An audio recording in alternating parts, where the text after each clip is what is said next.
Hello dears, hostel warden exam preparation 2022 के इस session में हम लोग कंप्यूटर से रिलेटेड इंटरनेट से संबंधित जानकारी देखेंगे। जैसे कि आप लोग को पता होगा, हॉस्टल वार्डन के एग्ज़ाम में कंप्यूटर से रिलेटेड 50 प्रश्न पूछा जाता है। ठीक है, तो इस 50 प्रश्न में से 4 से 5 प्रश्न आप लोग के इंटरनेट से रहेगा। 4 से 5 प्रश्न, ठीक। इसलिए जो है बहुत ही ज़्यादा इम्पोर्टेंट है, क्योंकि अभी इंटरनेट का दौर चल रहा है ना, बहुत ही ज़्यादा आपके परीक्षा की दृष्टि से इम्पोर्टेंट है। इसलिए आप लोग बिना स्किप किए एनालाइज को अच्छे से समझिएगा। जो भी इसका शॉर्ट नोट्स है उसको अच्छे से समझिएगा। जिन लोग इसका नोट्स बनाना चाहते हैं, नोट्स बना लीजिएगा। ठीक है, तो चलिए वीडियो को स्टार्ट करते हैं। स्टार्ट करने से पहले लाइक शेयर सब्सक्राइब जरूर करें, साथ में बेल आइकन को ऑल पे रखिएगा, ताकि जो भी वीडियो अपलोड हो उसका नोटिफिकेशन जल्द से जल्द मिल सके।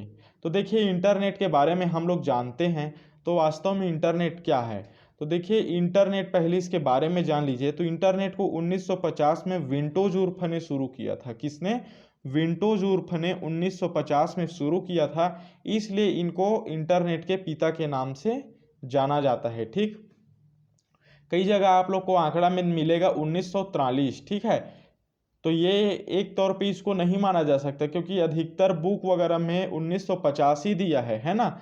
एक दो ही मेरे ख्याल से ऐसा वेबसाइट होगा जिसमें 1943 दिया है, बाकी सभी जगह 1950 दिया है। लेकिन देखिए, कई लोग तो ये विंडोज वर्फ को नहीं मानते, लेकिन देखिए, इसका स्थापना का जो विचार सर्वप्रथम किसने दिया? JCR लिकलिंडर ने दिया है। इसलिए कई लोग इसको इंटरनेट के पिता के नाम से जानते हैं। लेकिन वास्तव में कौन है? तो विंडोज उर्फ वास्तव में है, ठीक, इंटरनेट का पिता। इसको नहीं मानना है। ठीक है, नेक्स्ट देखते हैं, इंटरनेट का प्रारंभ कब हुआ। तो इंटरनेट का प्रारंभ 1969 में हुआ। क्यों 1969 में हुआ? देखिए, 1950 में वो क्या किया था? प्रयोग किया था, है ना। और किसके द्वारा किया गया? तो अमेरिकी रक्षा विभाग के द्वारा किया गया है, और अर्पानेट के विकास से किया गया है। ठीक है, अमेरिकी रक्षा विभाग के द्वारा पहली बार किया गया अर्पानेट के विकास से। आप लोग को मैं पहले भी बता चुका हूँ अर्पानेट का फुल फॉर्म क्या होता है। इसका फुल फॉर्म देखिए क्या होता है। इसका फुल फॉर्म होता है advance research project agency net. ठीक है, इसके बारे में और बात है, जैसे कि ये विश्व का पहला इंटरनेट नेटवर्क है। 4 दूरस्थ कंप्यूटर को जोड़ के इसको क्या किया गया था? यूज़ किया गया था। ठीक है, इसके बारे में और देखिए, 1989 में इंटरनेट पहली बार आम जनता के लिए खोला गया। कब? तो 1989 में खोला गया। ठीक है, याद रखना। 1990 में टीम बर्नर्स-ली द्वारा WWW, इसका फुल फॉर्म क्या होता है? वर्ल्ड वाइड वेब के आविष्कार ने इंटरनेट को नई दिशा दिया हुआ है। ठीक है, इसको आप लोग याद रखेगा। देखिए, इंटरनेट तो ये इन्होंने दे दिया, लेकिन वो काम किस पद्धति पे करता है? तो वो काम करता था, TCP बोलते थे। ठीक है, TCP/IP के द्विस्तरीय नियमों का इसका क्या करता था? मतलब 2 स्तर के नियम था। एक पहला स्तर पहला कंप्यूटर, दूसरा स्तर दूसरा कंप्यूटर। वो क्या करता था? आदान प्रदान करता था। इसको बोला जाता है द्विस्तरीय, समझिए। ठीक है, आदान प्रदान। इसको क्या किया? ये सुविधा बनाया। कौन सा? TCP/IP। इसी के थ्रू इंटरनेट को क्या किया गया? आम जनता के लिए खोला गया। तो किसके फॉर्म में खोला गया? TCP और IPT, मतलब ओपन आर्किटेक्चर नेटवर्किंग। ठीक है, इसको अच्छे से आप लोग याद रखिएगा। आगे देखते हैं, मोजाइक। ठीक है, तो मोजाइक क्या होता है? ये जो मोजाइक है, ये पहला ग्राफिक वेब ब्राउज़र है। मतलब ये विश्व का पहला ग्राफिक वेब ब्राउज़र कौन सा है? मोजाइक है। इसको कब बनाया गया था? 1993 में इसको बनाया गया था। ठीक है, इसके बारे में, इसका विकास के बारे में जान लीजिए। तो इसका जो विकास है वो मार्क एन डरसन के नेतृत्व में इसका विकास किया गया था। ठीक है, और ये पहला ऐसा सॉफ्टवेयर है जो कि क्या करता था? ग्राफिकल वेब ब्राउज़र था, ब्राउजिंग करता था। जैसे अभी हम लोग का ब्राउजिंग क्या, कौन सा ब्राउज़र है? क्रोम ब्राउज़र है। आगे हम लोग ब्राउज़र के बारे में और देखेंगे। क्रोम हो गया, UC ब्राउज़र हो गया, ओपेरा हो गया। ठीक है, ये क्या है? ब्राउज़र है एक प्रकार का, है ना। या इंटरनेट ब्राउज़र करके एक आता है, ये एक प्रकार का ब्राउज़र है। तो उसी प्रकार सबसे पहले मोज़ाइक नाम का ब्राउज़र था, जो कि 1993 में बना, और ये पहला सफल सॉफ्टवेयर है। ठीक है, इसको आप लोग याद रखिएगा। ठीक, इंटरनेट में पैकिंग स्विचिंग का प्रयोग किया जाता है, जिसमें विभिन्न सूचनाओं को बंडल पैकेट बनाकर एक स्थान से दूसरे स्थान का उपयोग विभिन्न उपयोगकर्ता द्वारा किया जाता है। मतलब देखिए जो इंटरनेट का उस टाइम यूज़ करते थे तो उस टाइम पैकेट स्विचिंग के रूप में काम करना पड़ता था, ठीक है। जैसे कि मान लीजिए ये हमारा कुछ लेटर है, ठीक है, इसमें हम लोग 4 लाइन में ये लेटर लिख दिए, ये हमारा पेज है, तो इसको ये क्या करता था, बंडल बना लेता था, ठीक है। मान लीजिए ऐसी ऐसी 10 ठो पेज है, 10 पेज को ये बंडल बना लेता था, उसके बाद क्या करता था, भेजता था, मतलब इसको पैकेट स्विचिंग बोला जाता है, ठीक। इसको याद रखिएगा, पहले जिस टाइम इंटरनेट का यूज़ किया गया उस टाइम कौन से विधि का प्रयोग करता था, इंटरनेट, ठीक है। तो इंटरनेट प्रयोग करता था पैकेट स्विचिंग विधि का, ठीक। इस प्रकार आप लोग इसको क्रॉस तरीके में समझिएगा। आगे देखते हैं कुछ इन्फॉर्मेशन। देखिए, यदि आप हॉस्टल वार्डन के लिए पेड टेलीग्राम चैनल ज्वाइन करना चाहते हैं तो 6261402266 इस नंबर पे टेलीग्राम या व्हाट्सएप में मैसेज कर सकते हैं, ठीक है। नोट में दिया हुआ है, परीक्षा के समय टेस्ट सीरीज भी आप लोग को प्रोवाइड कराया जाएगा और फीस इसका मात्र 199 रुपीज़ है, ठीक। तो जिन लोग हॉस्टल वार्डन एग्ज़ाम की अच्छे से प्रिपेयर करना चाहते हैं, साथ में टेस्ट सीरीज लेना चाहते हैं, तो आप लोग ज्वाइन कर सकते हैं, जिसका फीस रखा गया है मात्र 199 रुपीज़। तो जितना जल्दी हो सके आप लोग ज्वाइन कर लीजिएगा, क्योंकि सबसे ज़्यादा मेन मायने कौन सा रखता है, तो वो रखता है आप लोग का जो पीडीएफ मिलेगा, ठीक है। पीडीएफ मिलेगा, ये शॉर्ट हैंड नोट्स के रूप में रहेगा, शॉर्ट हैंड नोट्स के रूप में, ठीक है। जो भी एनालाइसिस उसको बताया जाएगा।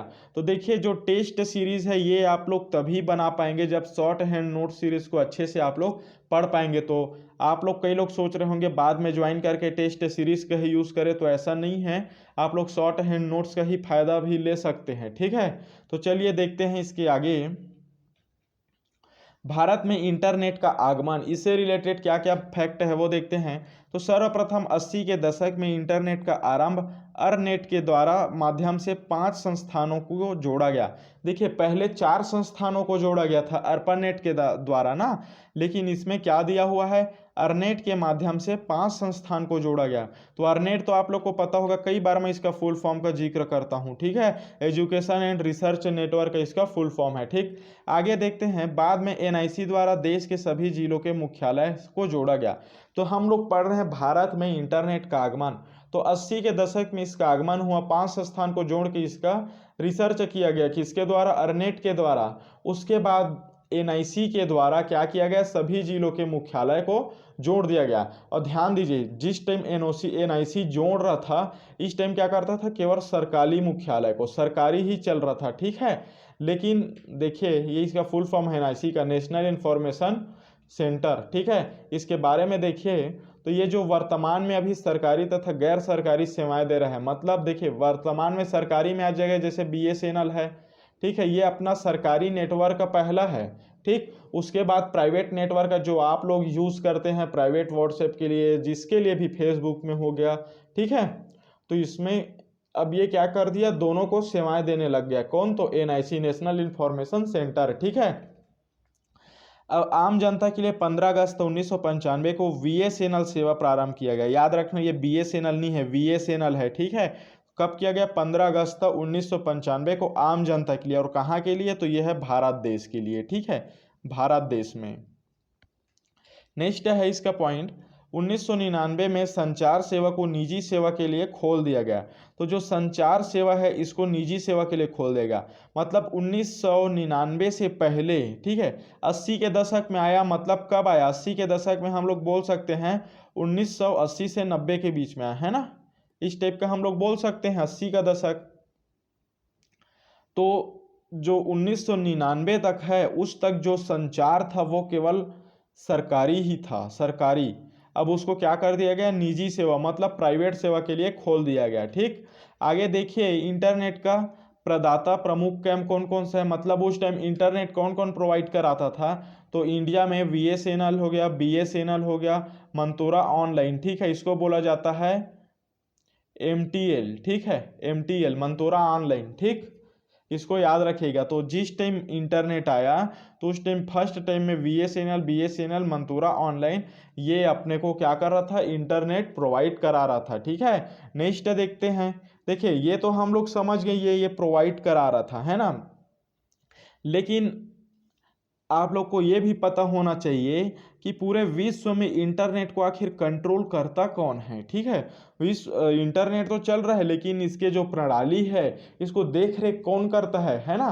तो ये भी आप लोग को पता चलना चाहिए। तो इसके लिए कई अंतर्राष्ट्रीय संगठन हैं, जैसे कि एनएसएफ हो गया, एनएसएफ, ठीक है, एनएसएफ जिसको बोला जाता है नेशनल साइंस फेडरेशन। ठीक है, इन लोग क्या करते हैं, इंटरनेट की देख रेख करते हैं। जैसे ICANN, international corporation for assigned name and number. ठीक है, ये क्या करते हैं, देख रेख करते हैं। इंटरनेट इंजीनियरिंग टास्क फोर्स संगठित किया गया है। इंटरनेट आर्किटेक्चर बोर्ड स्थापना किया गया है इसका। इस प्रकार इंटरनेट के व्यवस्था को इस तरीके से देखा जाता है ताकि कहीं का भी इंटरनेट मिसयूज ना हो। क्यों मिसयूज ना हो, मान ले जाए यहाँ एक अमेरिका है, अमेरिका देश है, ये अपने सैटेलाइट में इंटरनेट के माध्यम से ही जुड़ा होगा। तो यदि इसको क्या कर लिया जाएगा, प्राइवेट मतलब इसको ओपन कर दिया जाएगा, तो सब लोग इसका क्या कर सकते हैं, डाटा को देख सकते हैं, चुरा सकते हैं। इसलिए इंटरनेट को क्या किया गया है, व्यवस्था के तौर पे रखा गया है। यदि कोई चोरी करेगा तो चोर को खोजने का काम कौन करेगा, जो इसका देख रेख के लिए बना हुआ है वो सब करेंगे। ठीक है, एनएसएफ हो गया, ठीक है, ICAN हो गया, IETF हो गया, IAB हो गया, इस टाइप से है ये सब। ठीक, बाकी आप लोग को इसका PDF मिल जाएगा। ठीक है, पेड टेलीग्राम चैनल में ज्वाइन हो जाना। 199 फीस बहुत कम है। ठीक है, इसलिए बोल रहा हूँ ज्वाइन हो जाइएगा ताकि अच्छे से आप लोग को इसका फ़ायदा मिल सके। नेक्स्ट देखते हैं वर्तमान में इंटरनेट के सेवा के माध्यम। तो देखिए, इंटरनेट तो हम लोग यूज़ करते हैं, लेकिन अभी वर्तमान में किसके किसके माध्यम से करते हैं, तो हम लोग PSTN public switch telephone network का, ये हमको क्या करता है, इंटरनेट प्रोवाइड करता है। जैसे कि मान ले जाए, देखिए आप लोग के पास, कई लोग के पास जियो का सिम होगा, आइडिया का सिम होगा, वोडाफोन का होगा, एयरटेल का होगा। ठीक है, लेकिन आइडिया वोडाफोन अभी एक हो गया है। ठीक है, इससे पहले आता था टाटा डोकोमो का आता था, रिलायंस का सिम आता था। ये सब क्या करते थे, सब इंटरनेट सेवाएं आप लोग को देता था। ठीक है, जैसे कि जियो हो गया, अभी आप लोग को जियो का डाटा मिल रहा होगा। ठीक है, जिसमें आप लोग रिचार्ज कराएंगे 1 GB पर डे मिला मान ले जाए, तो ये जो डाटा है, ये कौन प्रोवाइड करा रहा है, ये तो आप लोग को कंपनी जियो दे रहा है। लेकिन जियो भी कहीं से ले रहा होगा ना, कि ऐसा नहीं है इसके पास हवा के जैसे भरा हुआ है, ये आप लोग को दिए जा रहा है, इसको भी कोई प्रोवाइड करा रहा होगा। तो वो कौन है, PSTN public switch telephone network का। ठीक है, ये प्रोवाइड करा रहा है। ISDN हो गया, इंटीग्रेटेड सर्विस डिजिटल नेटवर्क का, इसके थ्रू से इंटरनेट होता है। मोबाइल नेटवर्क का, वायरलेस नेटवर्क का। ठीक है, और देखिए इंटरनेट सेवा प्रदान करने वाला पहला निजी कंपनी कौन सा, इसको जान लीजिए, सत्यम इंफोवेव। ये फर्स्ट क्या है, प्राइवेट कंपनी है इंडिया का। ठीक है, जो क्या किया, इंटरनेट सेवा क्या कराया, प्रदान कराया। ठीक, इसके अतिरिक्त और देखिए BSNL है ना, इसके ब्रांड का नाम क्या है, डाटा वन है। ठीक है, इसके ब्रांड का नाम है डाटा वन। इसी प्रकार है MTNL हो गया, जिसको हम लोग क्या बोलते हैं, अभी देखिए ना, मंतूरा ऑनलाइन, ये वही है। इसका ब्रांड सेवा का नाम क्या है, ट्राइबैंड। ठीक है, ये इसका इम्पॉर्टेंट बात है, इसको आप लोग अच्छे से देखिएगा। MTNL ये मेरे ख्याल से इंटरनेट सेवा प्रोवाइड करा रहा है, वो है। ठीक है, इसका ब्रांड नेम का नाम है ट्राइबैंड, और BSNL का ब्रांड नेम का नाम है, ब्रांड सेवा का नाम है डाटा वन। ठीक, नेक्स्ट देखते हैं इंटरनेट के लिए आवश्यक उपकरण कौन कौन सा। देखिए, इंटरनेट तो चलाते हैं, लेकिन इसके लिए आवश्यक उपकरण होना चाहिए। तो सबसे पहले आप लोग के पास पर्सनल कंप्यूटर होना चाहिए, PC होना चाहिए। ठीक है, लैपटॉप या मोबाइल कुछ भी चीज़ होना चाहिए। उसके बाद मॉडेम होना चाहिए। ठीक है, कनेक्टर उसमें का, संचार माध्यम, ISP internet service provider, web browser software, mobile है PC है उसमें वेब ब्राउज़र सॉफ्टवेयर होगा तभी चलेगा। ठीक है, ISP internet service provider.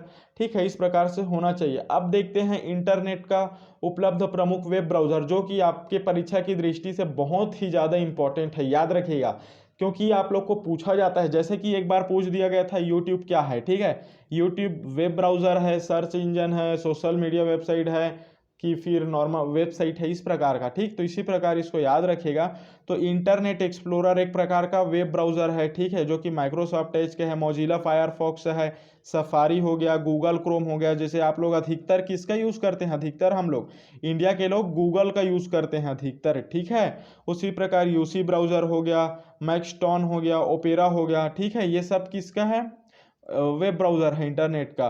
Rock melt है, सी मॉन्की है, डीप नेट एक्सप्लोरर है, अवन ब्राउज़र है, के मिलियन है, ओमी वेब है, आई केब है। ये सब क्या है, ये सब वेब ब्राउज़र है। इसको आप लोग अच्छे से याद रखिएगा, क्योंकि यदि आप लोग को क्वेश्चन में पूछ दिया जाएगा कि मैक्स मॉकटर्न क्या है, ठीक है, क्या है करके, आप लोग को ऑप्शन में दे दिया जाएगा वेब ब्राउज़र है कि सर्च इंजन है कि सोशल मीडिया प्लेटफॉर्म है कि वेबसाइट है, तो आप लोग क्या टिक करना, वेब ब्राउज़र टिक करना, ठीक है। इस तरीके से आप लोग इसको याद रखिएगा। अब देखिए, ये तो हम लोग देख रहे वेब ब्राउज़र, लेकिन सर्च इंजन भी पूछा जाता है, ठीक है। तो सर्च इंजन क्या होता है, जिसके तहत हम लोग क्या कर सकते हैं, किसी चीज़ को सर्च कर सकते हैं, ढूंढ सकते हैं इंटरनेट में। मतलब वो एक तरीके का इंजन है, टूल है, समझिए। तो जैसे कि सबसे पहले अपना है गूगल का, ठीक है, गूगल हो गया, बिंग हो गया, रेडिफ हो गया। रेडिफ का एक मेल भी आता है जिसको क्या बोला जाता है, इसको रेडिफ मेल के नाम से जाना जाता है ना, रेडिफ मेल।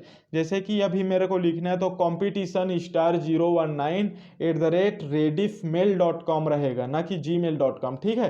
तो इस प्रकार से ये सर्च इंजन है, इसका मेल भी अलग आता है, ठीक है। ask.com ये भी सर्च इंजन है। सैप हो गया सर्च इंजन, ओरेकल हो गया, ठीक है, डीजल पॉइंट है, येंडेक्स है, नेवर है, ऑलकॉम है, डगडगगो है, तारा टेक्स्ट सूट है, तेरा टेक्स्ट सूट है, फाइंड साउंड है, वेब एमडी है, एग्जाइट है, वीवी सीमो है, याहू, लेक्सिस नेक्सिस, बैडू। ये सब क्या है, तो ये सब एक क्या है, सर्च इंजन है, ठीक है, सर्च इंजन। इसको आप लोग याद रखिएगा, ठीक।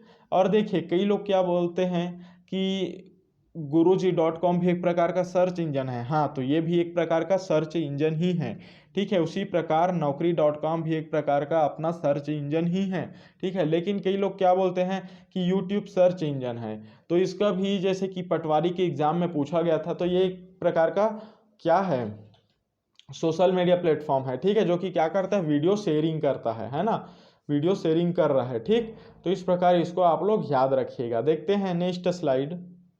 ये सभी का क्या है, लोगो दिया हुआ है, गूगल का, बिंग का, सैप का, नौकरी, वेब एफडी, फाइंड सो, आस्क का, गुरुजी, रेडिफ का दिया हुआ है, वीवी सीमो, सैक, Yahoo, Lexis Nexis, Diesel Point, ठीक है। और आईकल का देखिए 10G जो चलता है, और आईकल सिक्योर इंटरप्राइज सर्च 10G ये होता है ना, और आईकल का और भी कई ब्रांड आता है, वो नहीं है सर्च इंजन, ठीक है।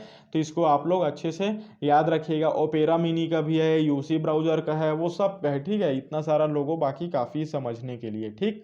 अब देखिए ईमेल के बारे में भी देखिए। तो ईमेल में वास्तव में क्या होता है, यूज़र नेम होता है, डोमेन नेम होता है। यूज़र के द्वारा जो नेम दिया जाता है उसको बोला जाता है यूज़र नेम, और डोमेन नेम दिया जाता है तो डोमेन नेम किसको बोला जाता है, तो डोमेन नेम उसको बोला जाता है जो क्या करता है, किसी वेबसाइट के प्रकृति को दर्शाता है, ठीक है। जैसे कि .com हो गया, .org हो गया, .edu हो गया, .ind हो गया, .in हो गया, ठीक है, IND नहीं होता, .in होता है, ठीक।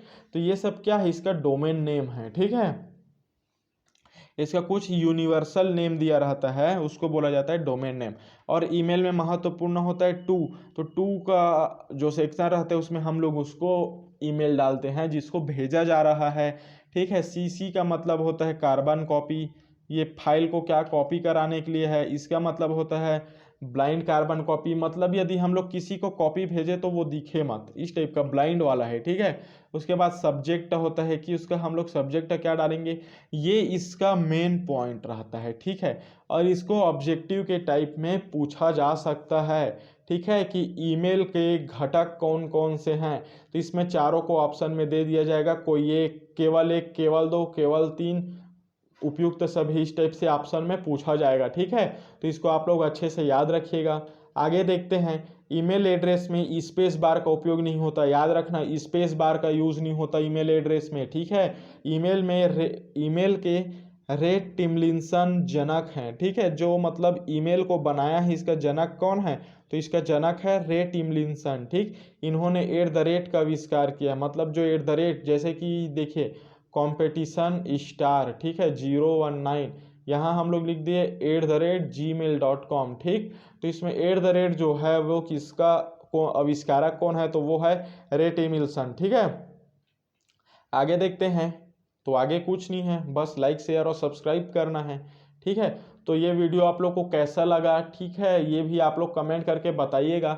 यदि वीडियो अच्छा लगा होगा तो इस टाइप से भी आप लोग को शॉर्ट हैंड के नोट्स के रूप में आप लोग को समझाया जाएगा, ठीक। यदि नहीं पसंद आया होगा तो भी कमेंट करके बताइएगा कि सर पसंद नहीं आया, इस टाइप से पढ़ाइए बोल के। देखिए मेरा मकसद है आप लोग को समझाना, ठीक है, आप लोग को समझाना और पढ़ाना।